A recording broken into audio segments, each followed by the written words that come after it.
तो दोस्तों आज के इस वीडियो में मैं आपके लिए जीके का 25 महत्वपूर्ण प्रश्न लेकर आया हूं। आपको 25 में से कम 20 प्रश्न का आंसर सही बताना है। यदि आप जीके पढ़ते हैं तो यह टारगेट आपके लिए ज़्यादा बड़ा नहीं है। तो आप वीडियो को लास्ट तक देख लीजिए, उसके बाद आप मुझे कमेंट करके बताएं कि आखिर आपने 25 में से कितना स्कोर कर पाए। तो चलिए शुरू करते हैं पहले प्रश्न से। देखिए हम लोग का पहला प्रश्न है कि निम्न विद्वानों में से हड़प्पा सभ्यता का सर्वप्रथम खोजकर्ता कौन था। दोस्तों आपके सामने ऑप्शन है sir John Marshall, RD. Banerjee, A Cunningham या फिर दयाराम साहनी। तो दोस्तों फटाफट आप अपना आंसर बताइए कि कौन सा होगा।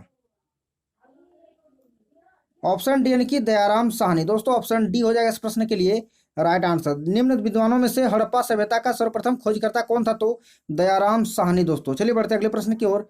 देखिए हम लोग का अगला प्रश्न है कि किस शासक ने गंगा एवं सोन नदियों के संगम पर पाटलिपुत्र नामक नगर की स्थापना की थी। आपके सामने ऑप्शन है अजात शत्रु, उदयन, अशोक या फिर घनानंद। तो दोस्तों फटाफट आप अपना आंसर बताइए कि कौन सा होगा। ऑप्शन बी यानी कि उदयन। दोस्तों ऑप्शन बी हो जाएगा इस प्रश्न के लिए राइट आंसर। किस शासक ने गंगा एवं सोन नदियों के संगम पर पाटलिपुत्र नामक नगर की स्थापना की थी, तो दोस्तों उदयन ने की थी। चलिए बढ़ते हैं अगले प्रश्न की ओर। देखिए हम लोग का अगला प्रश्न है कि बौद्धों के विख्यात विक्रमशिला विश्वविद्यालय की स्थापना किस शासक ने की थी। दोस्तों बौद्धों के लिए विख्यात विक्रमशिला विश्वविद्यालय की स्थापना किस शासक ने की थी। ऑप्शन रहा आपके सामने महिपाल, देवपाल, गोपाल या फिर धर्मपाल। तो दोस्तों फटाफट आप अपना आंसर बताइए कि कौन सा होगा। ऑप्शन डी यानी कि धर्मपाल। दोस्तों ऑप्शन डी हो जाएगा इस प्रश्न के लिए राइट आंसर। धर्मपाल हो जाएगा राइट आंसर। चलिए बढ़ते हैं अगले प्रश्न की ओर। देखिए हम लोग का अगला प्रश्न है कि गौतम बुद्ध ने अपना प्रथम उपदेश कहाँ दिया था। दोस्तों गौतम बुद्ध ने अपना प्रथम उपदेश कहाँ दिया था। बोध गया में, लुम्बिनी में, सारनाथ में या फिर कुशीनगर में। तो दोस्तों फटाफट आप अपना आंसर बताइए कि कौन सा होगा। ऑप्शन सी यानी कि सारनाथ में। दोस्तों ऑप्शन सी हो जाएगा इस प्रश्न के लिए राइट आंसर। गौतम बुद्ध ने अपना प्रथम उपदेश कहाँ दिया था, तो दोस्तों सारनाथ में दिया था। इंपॉर्टेंट याद रखिएगा। देखिए हम लोग का गौतम बुद्ध के बारे में प्रश्न आया तो हम लोग गौतम बुद्ध के बारे में दो बातें जान लीजिए। गौतम बुद्ध के बचपन का नाम क्या था, तो दोस्तों सिद्धार्थ। बचपन का नाम क्या था, तो सिद्धार्थ। गौतम बुद्ध का जन्म स्थान कहाँ है, तो दोस्तों कपिल वस्तु के लुम्बिनी में। कपिल वस्तु के लुम्बिनी में। दोस्तों इंपॉर्टेंट याद रखिएगा। अगला हम लोग का प्रश्न है कि बौद्ध धर्म ग्रहण करने वाली पहली महिला कौन थी। दोस्तों बौद्ध धर्म ग्रहण करने वाली पहली महिला कौन थी। यशोधरा, महामाया, महाप्रजापति, गौतमी या फिर बिंबा। तो दोस्तों राइट आंसर कौन सा होगा, फटाफट अपना आंसर बताइए। ऑप्शन सी यानी कि महाप्रजापति गौतमी। दोस्तों ऑप्शन सी हो जाएगा इस प्रश्न के लिए राइट आंसर। बौद्ध धर्म ग्रहण करने वाली पहली महिला कौन थी, तो महाप्रजापति गौतमी। दोस्तों राइट आंसर हो जाएगा। चलिए बढ़ते हैं अगले प्रश्न की ओर। देखिए हम लोग का अगला प्रश्न है कि एशिया की रोशनी यानी कि द लाइट ऑफ एशिया किसे कहा जाता है। दोस्तों आपके सामने ऑप्शन है महात्मा गांधी, गौतम बुद्ध, माओ त्से तुंग या फिर अकबर। तो आप फटाफट अपना आंसर बताइए कि कौन सा होगा। ऑप्शन बी यानी कि गौतम बुद्ध। दोस्तों ऑप्शन बी हो जाएगा इस प्रश्न के लिए राइट आंसर। एशिया की रोशनी किसे कहा जाता था, दोस्तों गौतम बुद्ध को कहा जाता। चलिए बढ़ते अगले प्रश्न की ओर। देखिए हम लोग का अगला प्रश्न है कि बौद्ध धर्म एवं जैन धर्म दोनों के उपदेश किसके शासन काल में दिए गए थे। दोस्तों प्रश्न हम लोग के लिए काफी ज्यादा इंपॉर्टेंट है। बौद्ध धर्म एवं जैन धर्म दोनों के उपदेश किसके शासन काल में दिए गए थे। आपके सामने ऑप्शन है बिंबिसार, अशोक, बिंदुसार या फिर अकबर। तो जल्दी बताइए कि कौन सा आंसर सही होगा। ऑप्शन ए यानी कि बिंबिसार। दोस्तों ऑप्शन ए हो जाएगा इस प्रश्न के लिए राइट आंसर। बौद्ध धर्म एवं जैन धर्म दोनों के उपदेश किसके शासनकाल में दिए गए थे, दोस्तों तो बिंबिसार के शासनकाल में दिए गए थे। चलिए बढ़ते हैं अगले प्रश्न की ओर। अगला हम लोग का प्रश्न है कि प्राचीन भारत का वह प्रसिद्ध शासक जिसने अपने जीवन के अंतिम दिनों में जैन धर्म को अपनाया था, वो कौन था। तो दोस्तों आपके सामने ऑप्शन है चंद्रगुप्त मौर्य, अशोक, समुद्रगुप्त या फिर बिंदुसार। तो दोस्तों आप अपना आंसर बताइए कि कौन सा होगा। ऑप्शन ए यानी कि चंद्रगुप्त मौर्य। दोस्तों ऑप्शन ए हो जाएगा इस प्रश्न के लिए राइट आंसर। इंपॉर्टेंट याद रखिएगा। अगला हम लोग का प्रश्न देखते हैं। अशोक के शिलालेखों को पढ़ने वाला प्रथम अंग्रेज कौन था। दोस्तों इंपॉर्टेंट प्रश्न। अशोक के शिलालेखों को पढ़ने वाला प्रथम अंग्रेज कौन था। John tower, Harry Smith, Charles Metcalfe या फिर जेम्स प्रिंसेप। तो दोस्तों बताइए कि सही आंसर कौन सा होगा।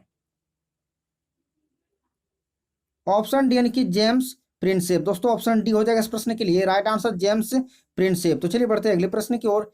अगला हम लोग का प्रश्न है कि कलिंग युद्ध की विजय तथा क्षत्रियों का वर्णन अशोक के किस शिलालेख में है। तो दोस्तों आपके सामने ऑप्शन है शिलालेख 1, शिलालेख 2, शिलालेख 12 या फिर शिलालेख 13। तो जल्दी बताइए कि आप अपना आंसर कौन सा होगा। सो ऑप्शन डी यानी कि शिलालेख 13 यानी कि शिलालेख 13। दोस्तों ऑप्शन डी हो जाएगा इस प्रश्न के लिए राइट आंसर। कलिंग युद्ध की विजय तथा क्षत्रियों का वर्णन अशोक के किस शिलालेख में है? तो दोस्तों शिलालेख 13 में यह वर्णन किया गया है। चलिए बढ़ते हैं अगले प्रश्न की ओर। अगला हम लोग का प्रश्न है कि भारत में सर्वप्रथम स्वर्ण मुद्राएं किसने चलाई? तो दोस्तों आपके सामने ऑप्शन है कुषाण, इंडो बैक्ट्रियन, शक या फिर गुप्त। तो दोस्तों जल्दी बताइएगा आंसर कौन सा सही होगा। ऑप्शन बी यानी कि इंडो बैक्टीरियन। दोस्तों ऑप्शन बी हो जाएगा इस प्रश्न के लिए राइट आंसर। चलिए बढ़ते हैं अगले प्रश्न की ओर। देखिए हम लोग का अगला हम लोग का प्रश्न है कि भारतीयों के महान रेशम मार्ग यानी कि सिल्क रूट किसने आरंभ कराया? दोस्तों भारतीयों के महान रेशम मार्ग यानी कि सिल्क रूट किसने आरंभ कराया? तो आपके सामने ऑप्शन है कनिष्क, अशोक, हर्ष या फिर फाहियान। तो दोस्तों जल्दी बताइए आंसर कौन सा होगा सही। ऑप्शन ए यानी कि कनिष्क। दोस्तों ऑप्शन ए हो जाएगा इस प्रश्न के लिए सही आंसर। भारतीयों के महान रेशम मार्ग किसने आरंभ कराया? तो दोस्तों कनिष्क ने आरंभ कराया था। चलिए बढ़ते अगले प्रश्न की ओर। अगला हम लोग का प्रश्न है कि कुषाण काल में सबसे अधिक विकास किस क्षेत्र में हुआ था? दोस्तों कुषाण काल में सबसे अधिक विकास किस क्षेत्र में हुआ था? आपके सामने ऑप्शन है धर्म, कला, साहित्य या फिर वास्तुकला। तो दोस्तों जल्दी बताइए कि आंसर कौन सा होगा सही। ऑप्शन डी यानी कि वास्तुकला। दोस्तों ऑप्शन डी हो जाएगा इस प्रश्न के लिए राइट आंसर। कुषाण काल में सबसे अधिक विकास किस क्षेत्र में हुआ था? तो दोस्तों वास्तुकला के क्षेत्र में हुआ था। चलिए बढ़ते अगले प्रश्न की ओर। अगला हम लोग का प्रश्न है कि इतिहासकार V.A. स्मिथ ने किसकी विजयों से प्रभावित होकर उसे भारत का नेपोलियन कहकर पुकारा है? तो दोस्तों आपके सामने ऑप्शन है स्कंदगुप्त को, चंद्रगुप्त को या फिर ब्रह्मगुप्त को या फिर समुद्रगुप्त को। तो जल्दी बताइए कि सही आंसर कौन सा होगा। ऑप्शन डी यानी कि समुद्रगुप्त को। दोस्तों उसका सही आंसर हो जाएगा ऑप्शन डी यानी कि समुद्रगुप्त को कहा था क्या? तो भारत का नेपोलियन किसने कहा था? तो दोस्तों V.A. स्मिथ ने कहा था। प्रश्न हम लोग का इंपॉर्टेंट है। अगला हम लोग का प्रश्न है कि भारतीय संस्कृति का स्वर्ण युग किसे कहते हैं? दोस्तों भारतीय संस्कृति का स्वर्ण युग यानी कि गोल्डन एज किसे कहते हैं? तो आपके सामने ऑप्शन है मौर्य काल को, राजपूत काल को, चोल काल को या फिर गुप्त काल को। तो दोस्तों सही आंसर कौन सा होगा इस प्रश्न का। ऑप्शन डी यानी कि गुप्त काल को। दोस्तों ऑप्शन डी हो जाएगा इस प्रश्न के लिए राइट आंसर। भारतीय संस्कृति का स्वर्ण युग किसे कहते हैं? तो दोस्तों गुप्त काल को कहा जाता है। चलिए बढ़ते हैं अगले प्रश्न की ओर। अगला हम लोग का प्रश्न है कि किस व्यक्ति को द्वितीय अशोक कहा जाता है? दोस्तों किस व्यक्ति को द्वितीय अशोक कहा जाता है? समुद्रगुप्त, चंद्रगुप्त मौर्य, स्कंदगुप्त या फिर हर्षवर्धन। तो दोस्तों सही आंसर कौन सा होगा जल्दी बताइए। ऑप्शन डी यानी कि हर्षवर्धन। दोस्तों ऑप्शन डी हो जाएगा इस प्रश्न के लिए सही आंसर।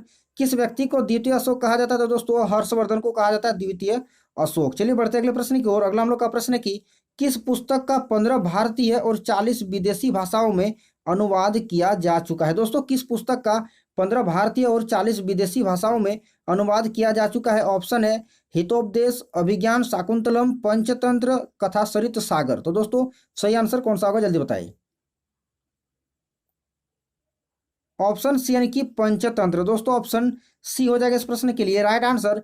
किस पुस्तक का 15 भारतीय और 40 विदेशी भाषाओं में अनुवाद किया जा चुका है? तो पंचतंत्र का। दोस्तों चलिए बढ़ते अगले प्रश्न की ओर। अब हम लोग का अगला प्रश्न है कि नालंदा विश्वविद्यालय किस लिए विश्व प्रसिद्ध था? दोस्तों नालंदा विश्वविद्यालय किस लिए विश्व प्रसिद्ध था? तो ऑप्शन है आपके सामने चिकित्सा विज्ञान, तर्कशास्त्र, बौद्ध धर्म दर्शन, रसायन विज्ञान। तो दोस्तों सही आंसर कौन सा होगा जल्दी बताएं। ऑप्शन सी यानी कि बौद्ध धर्म दर्शन। दोस्तों ऑप्शन सी हो जाएगा इस प्रश्न के लिए राइट आंसर। नालंदा विश्वविद्यालय किस लिए विश्व प्रसिद्ध था? तो बौद्ध धर्म दर्शन के लिए प्रसिद्ध था। दोस्तों अगला हम लोग प्रश्न देखते हैं। तो हम लोग का अगला प्रश्न है कि उस शासक का नाम क्या है जिसने विजय स्तंभ का निर्माण कराया था? दोस्तों उस शासक का नाम क्या है जिसने विजय स्तंभ का निर्माण कराया था? ऑप्शन आपके सामने राणा कुंभा, राणा सांगा, राणा रतन सिंह या फिर राणा हमीर। तो दोस्तों राइट आंसर कौन सा होगा। ऑप्शन ए यानी कि राणा कुंभा। दोस्तों ऑप्शन ए हो जाएगा इस प्रश्न के लिए राइट आंसर यानी कि राणा कुंभा। उस शासक का नाम क्या है जिसने विजय स्तंभ का निर्माण कराया था? तो दोस्तों राणा कुंभा ने कराया था। चलिए बढ़ते अगले प्रश्न की ओर। हम लोग का अगला प्रश्न है कि निम्नलिखित में से भारत पर पहली बार आक्रमण करने वाला कौन था? दोस्तों निम्नलिखित में से भारत पर पहली बार आक्रमण करने वाला कौन था? अफगान, मंगोल, अरब या फिर तुर्क। तो दोस्तों सही आंसर कौन सा होगा। ऑप्शन सी यानी कि अरब। दोस्तों ऑप्शन सी हो जाएगा इस प्रश्न के लिए राइट आंसर यानी कि अरबों ने सबसे पहले भारत पर आक्रमण किया था यानी कि ऑप्शन सी हो जाएगा इस प्रश्न के लिए राइट आंसर। अगला हम लोग का प्रश्न है कि निम्नलिखित में से किस शासक के पास एक शक्तिशाली नौसेना थी? दोस्तों निम्नलिखित में से किस शासक के पास एक शक्तिशाली नौसेना थी? चोल, पांड्य, चेर या फिर पल्लव। तो दोस्तों सही आंसर कौन सा होगा? ऑप्शन ए यानी कि चोल। दोस्तों ऑप्शन ए हो जाएगा इस प्रश्न के लिए राइट आंसर। निम्नलिखित में से किस शासक के पास एक शक्तिशाली नौसेना थी? तो दोस्तों चोल शासक के पास एक शक्तिशाली नौसेना थी, यानी कि ऑप्शन ए हो जाएगा। चलिए बढ़ते अगले प्रश्न की ओर। हम लोग का अगला प्रश्न है कि आगरा नगर की स्थापना किसके द्वारा की गई थी? दोस्तों आगरा नगर की स्थापना किसके द्वारा की गई थी? फिरोज तुगलक, मोहम्मद बिन तुगलक, अलाउद्दीन खिलजी या फिर सिकंदर लोदी। तो राइट आंसर कौन सा होगा? ऑप्शन डी यानी कि सिकंदर लोदी। दोस्तों ऑप्शन डी हो जाएगा इस प्रश्न के लिए राइट आंसर, यानी कि सिकंदर लोदी। आगरा नगर की स्थापना किसके द्वारा की गई थी? तो सिकंदर लोदी के द्वारा की गई थी। देखिए हम लोग का प्रश्न है कि लाख बख्श के नाम से जाना जाने वाला भारतीय शासक कौन था? दोस्तों लाख बख्श के नाम से जाना जाने वाला भारतीय शासक कौन था? बाबर, अकबर, कुतुबुद्दीन ऐबक या फिर इल्तुतमिश। तो दोस्तों सही आंसर कौन सा होगा? ऑप्शन सी यानी कि कुतुबुद्दीन ऐबक। दोस्तों ऑप्शन सी हो जाएगा इस प्रश्न के लिए राइट आंसर। लाख बख्श के नाम से जाना जाने वाला भारतीय शासक कौन था? तो कुतुबुद्दीन ऐबक। दोस्तों चलिए बढ़ते हम लोग अगले प्रश्न की ओर। अगला हम लोग का प्रश्न है कि किसके शासन काल में सबसे अधिक मंगोल आक्रमण हुए? दोस्तों किसके शासन काल में सबसे अधिक मंगोल आक्रमण हुए? बलबन, अलाउद्दीन खिलजी, मोहम्मद बिन तुगलक या फिर फिरोज तुगलक। तो दोस्तों सही आंसर कौन सा होगा? ऑप्शन बी यानी कि अलाउद्दीन खिलजी। दोस्तों ऑप्शन बी हो जाएगा इस प्रश्न के लिए राइट आंसर। किसके शासन काल में सबसे अधिक मंगोल आक्रमण हुए? तो दोस्तों अलाउद्दीन खिलजी के शासन काल में सबसे अधिक मंगोल आक्रमण हुए।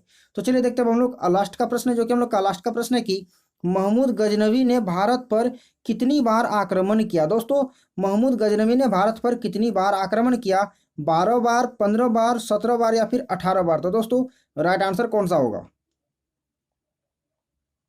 ऑप्शन सी यानी कि 17 बार। दोस्तों ऑप्शन सी हो जाएगा इस प्रश्न के लिए राइट आंसर। महमूद गजनबी ने भारत पर कितनी बार आक्रमण किया? तो दोस्तों 17 बार आक्रमण किया। तो दोस्तों हम लोग का यही 25 प्रश्न था। अब आप मुझे कमेंट करके बताइए कि आपने 25 में से कितना स्कोर कर पाए।